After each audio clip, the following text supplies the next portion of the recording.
Hi, morning everybody.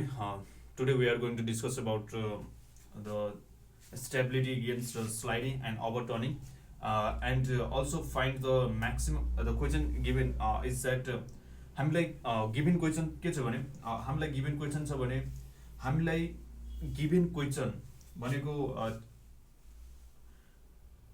हामीलाई given क्वेसनमा के सोधिएको छ भने check the stability against sliding and overturning and also find the maximum and minimum present pressure at the base of the retaining wall as shown in figure. हामीलाई figure पनि दिएको छ in that question. हामीलाई figure पनि given छ।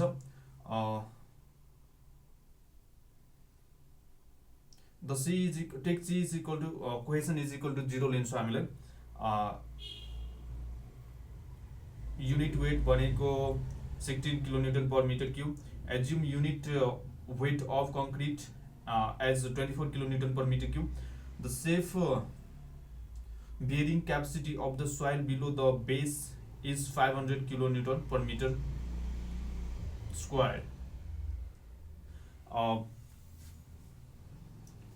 Retaining वालको बेसको तलपट्टि रिटेनिङ वालको बेसको तलपट्टिको जुन सोइलको पार्ट छ त्यसको बियरिङ क्यापेसिटी भने 500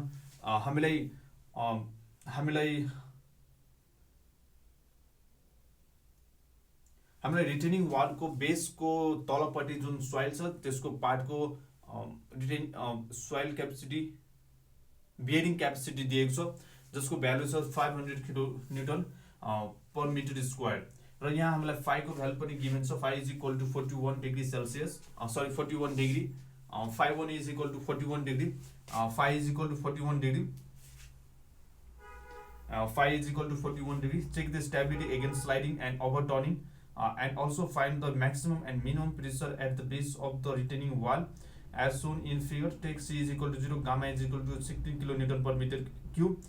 Assume unit weight of concrete as 24 kilonewton per meter cube. The safe bearing capacity of the soil below the base is 500 kilonewton per meter square. Phi is equal to 41 degree. Neglecting friction at AB surface, हामीलाई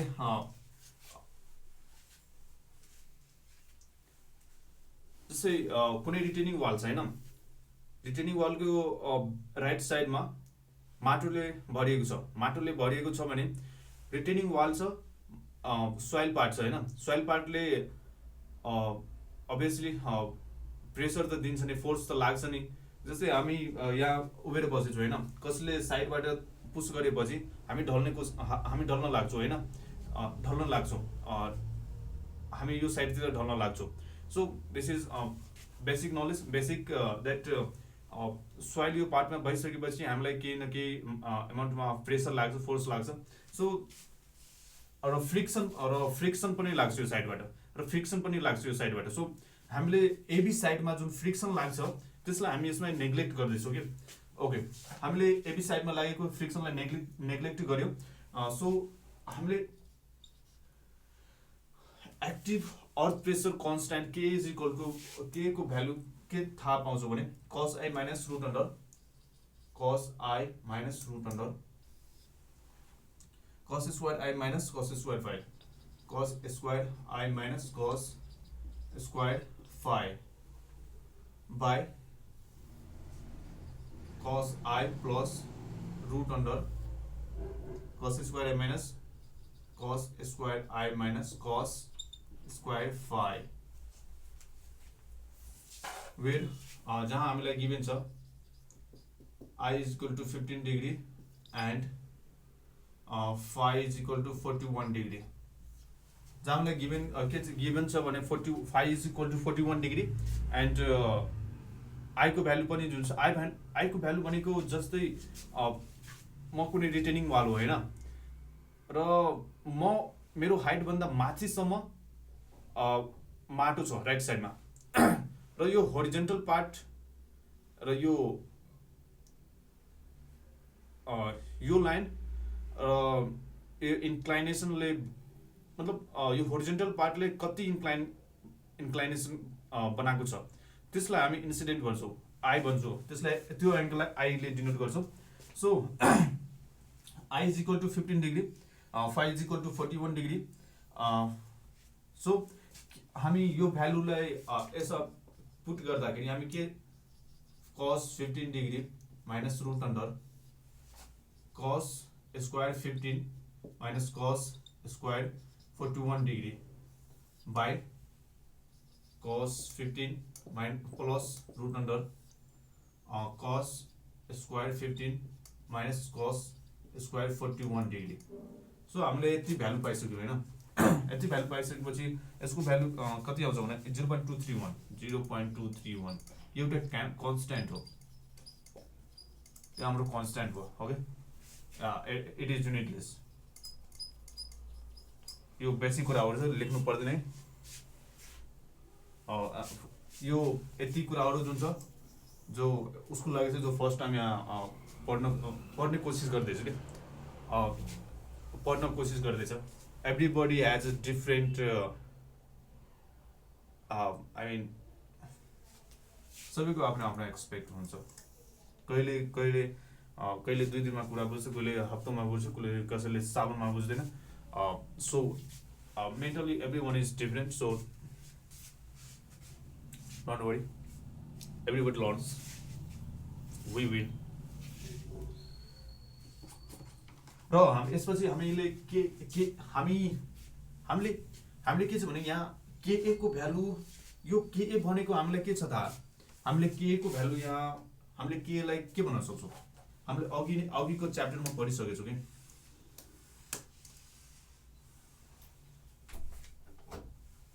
हामीले अघिको च्याप्टरमा के पढिसकेछौं.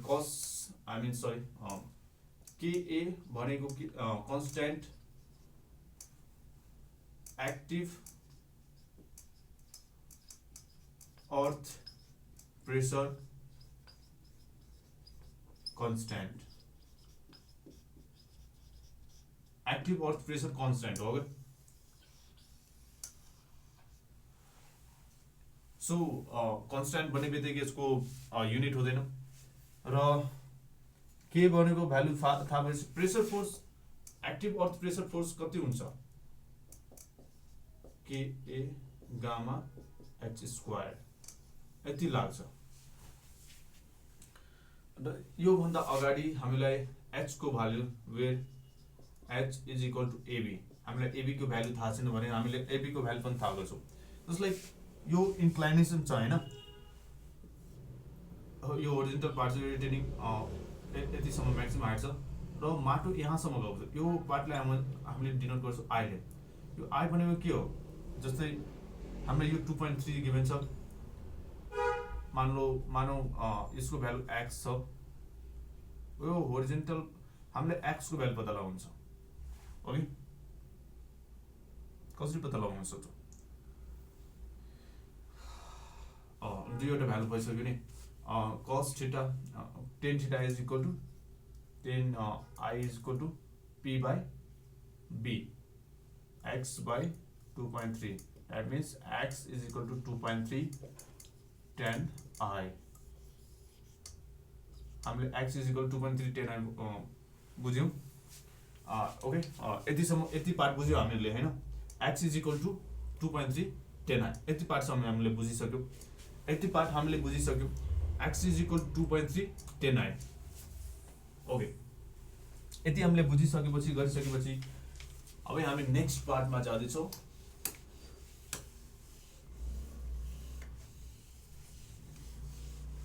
अब हामी next part भनेको के छ हामीलाई यसमा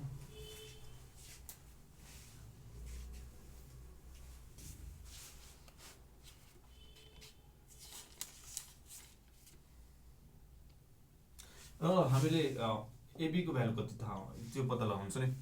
AB भनेको यो टोटल हाइट कति भयो, यो 2.3 tan I is a 5 meter and use 1 meter. So total हामीले अब 5 plus 1 plus 2.3 10 15 degree. I को भ्यालु 15 छ हामीलाई. So 10 15 degree भयो. टोटल भ्यालु कति भयो AB को value. AB that means H is equal to कति भयो हामीलाई एबी को भ्यालु हामीले पाइसक्यो कति एबी को भ्यालु हामीले 6.616 मिटर ओके 6.616 यति पाइसक्यो अब पिए यसमा भ्यालु पुट गर्दाखेरि 1/2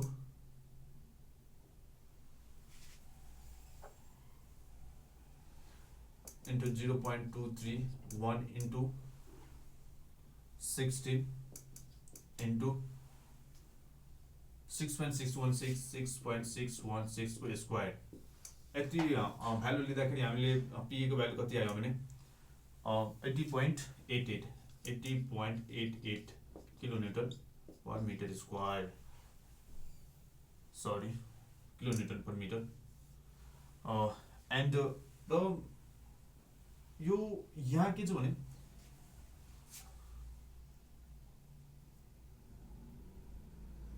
हामीले होरिजेन्टल प्रेसर पनि निकाल्नु पर्छ भर्टिकल प्रेसर पनि निकाल्नु पर्छ होरिजेन्टल प्रेसर को PA cos I PA sin I PA को भ्यालु छ 80.88 I को भ्यालु छ 15 डिग्री PA को भ्यालु 80.88 I को भ्यालु छ 15 डिग्री सो हामीले टोटल भ्यालु कति आइहाल्छ यसको 78.12 किलोन्युटन पर मिटर PB को भ्यालु कति भइहाल्छ 20.93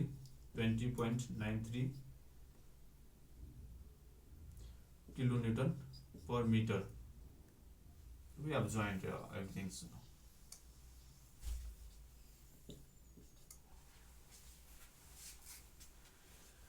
र हामीले यति कुरा बुझिसकेपछि फाइनल प्रोजेक्ट हामी के गर्न सक्छौँ भने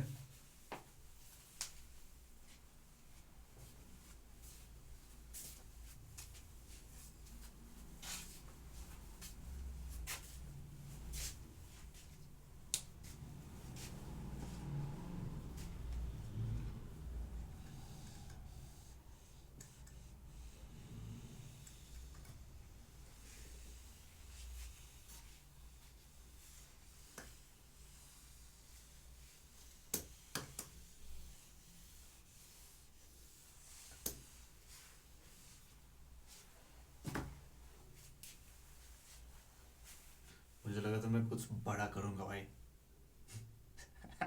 अभी इतने एज में भी 2 रुपये कमाने की औकात नहीं है so I don't even think about this now it's all everything about earning and earning today mindset is all everything is going to make you that level of person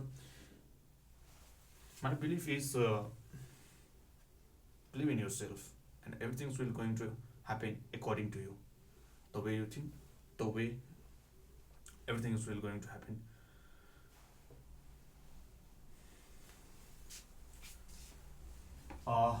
so हामीले PA र PB को horizontal र vertical force पनि निकालिसक्यौँ अनि त्यसपछि next process के छ भने हामीले एक्टिभ फोर्स निकालिसकेपछि हामी प्यासिभ फोर्स पनि निकाल्नु छ प्यासिभ फोर्स निकाल्नुको लागि हामीलाई जस्ट लाइक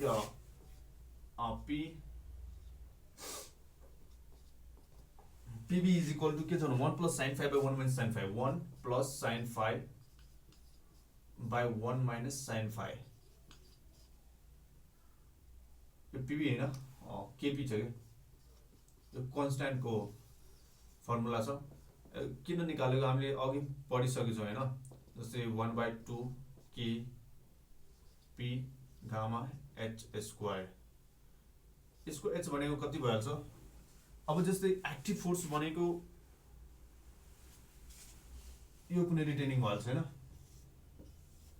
एक्टिभ फोर्स भनेको यो साइडबाट लाग्छ भने माटो यहाँसम्म हुन्छ हैन र प्यासिभ फोर्स भनेको यो साइडबाट लाग्ने यो मिनिमम हुन्छ जसो यसको हाइट कति छ सो हामीले यसको हाइट कति छ भने d 1 मिटर छ from the given figure we have 1 and gamma को भ्यालु कति छ भने 16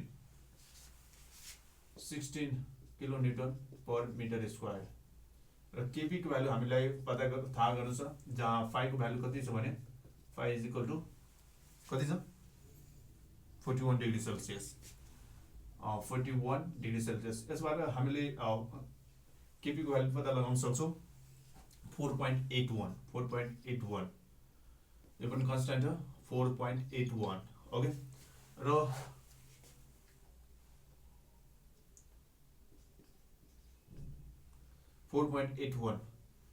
यसबाट हामीले PEP passive earth pressure force को भ्यालु आयो हामीलाई 38.48 kilo newton per metre. So अब यतिसम्म गरिसकेपछि हामीलाई टोटल मोमेन्ट चाहियो। लाइक मोमेन्ट निकाल्नको लागि हामीलाई के चाहिन्छ भने एरिया चाहियो, एरिया इन्टु वेट, र यसको टोटल मोमेन्ट भइहाल्छ त्यो भ्यालु चाहियो।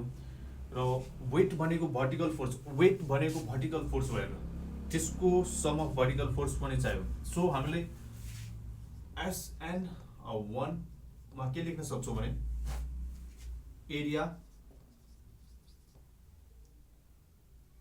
Centimetre square and weight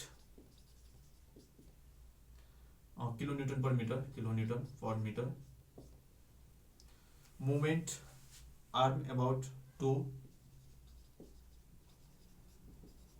arm about 2 meter, moment kilo newton metre per metre. So यसको sum of moment is equal to कति आउँछ, जस्तै यसमा जति मोमेन्ट आउँछ नि त्यसको सम गरेर यसमा लेख्छौँ हामी।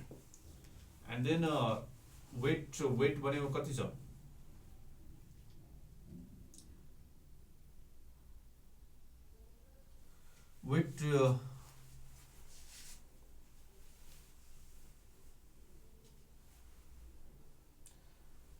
वेट भनेको gamma A into L, unit weight लिन्छौँ, युनिट लेन्थ लिन्छौँ हामी।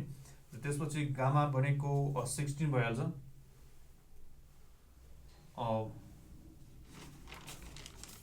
रिटेनिङ वाल भन्दा माथिको पार्टको जुन सोइल छ त्यसको युनिट वेट छ 16 kilometre per metre cube.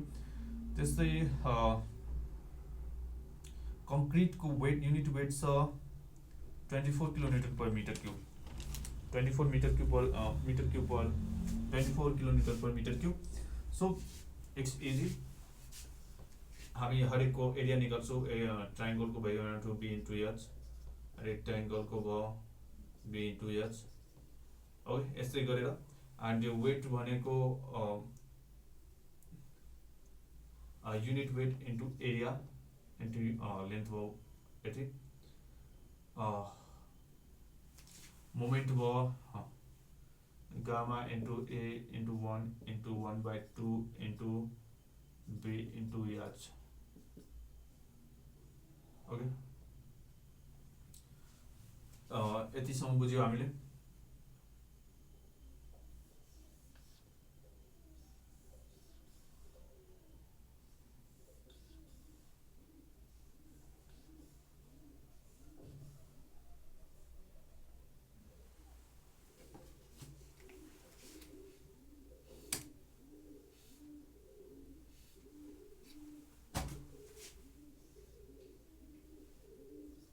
Gamma into H र यसपछि नेक्स्ट हामीले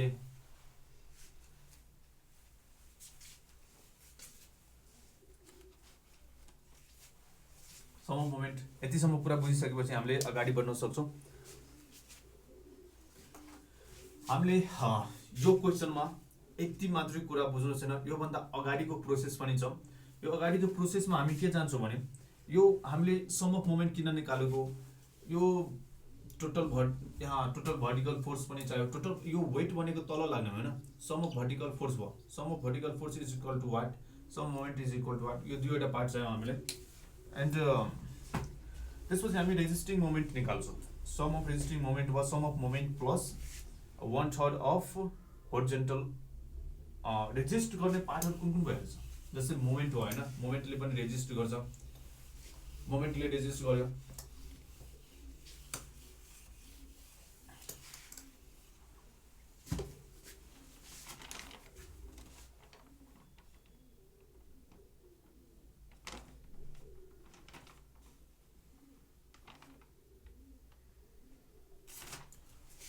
some of resisting moment resist गर्ने कम्पोनेन्ट्सहरू के छ भने हामीलाई जस्तै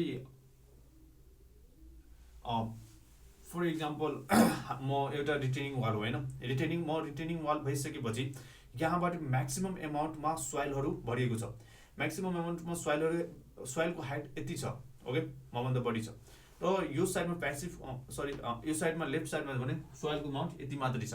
सो यो साइडबाट हामीलाई बढी एमाउन्टमा फोर्स लाग्ने गर्छ, प्रेसर लाग्ने गर्छ, फोर्स प्रेसरहरू डिफ्रेन्ट कम्पोनेन्ट्सहरू लाग्ने गर्छ, र यसलाई यो ढल्नबाट यो रिटेनिङ वाललाई यो साइडबाट ढल्नको लागि बचाउनको लागि रेजिस्ट गर्ने जुन फोर्सहरू हुन्छ त्यसलाई हामी रेजिस्टिङ मोमेन्टको रूपमा हेर्छौँ। सो रेजिस्टिङ मोमेन्ट कुन कुन भयो जसले योबाट आइरहेको फोर्सलाई यो साइडबाट रेजिस्ट गर्ने गर्छ। सो प्यासिभ फोर्स भयो एउटा, प्यासिभ फोर्सले रेजिस्ट गर्छ। And the second is moment भनेको यसको वेटले एन्ड एरियाले, यतिसम्म बुझेछ। वेटले मोमेन्ट भनेको के छ, वेट एन्ड एरिया, यसको वेट जुन हुन्छ त्यो रिटेनिङ वालको जुन वेट हुन्छ र एरिया हुन्छ त्यसले रेजिस्ट गर्छ। So we can take two component, हामीले दुईवटा कम्पोनेन्ट लिन सक्छौँ यसमा। This is sum of resisting moment is equal to 724.86 sum of moment हामीलाई plus passive force, passive earth pressure force 724.86 plus passive force भनेको 38.48। हामी र यसमा मोमेन्ट रेजिस्ट गर्दाखेरि यसमा हामीले प्यासिभ फोर्सको कम्पोनेन्ट 1/3 लिन्छौँ। सो 1/3 अफ प्यासिभ फोर्स कति भयो भने प्यासिभ फोर्स भयो 38.48 इज इक्वल टु कति भयो 737.69 kilo newton per metre, 737.69 kilo newton per metre. र यसमा ओभरटर्निङ मोमेन्ट ड्यू टु ओभरटर्निङ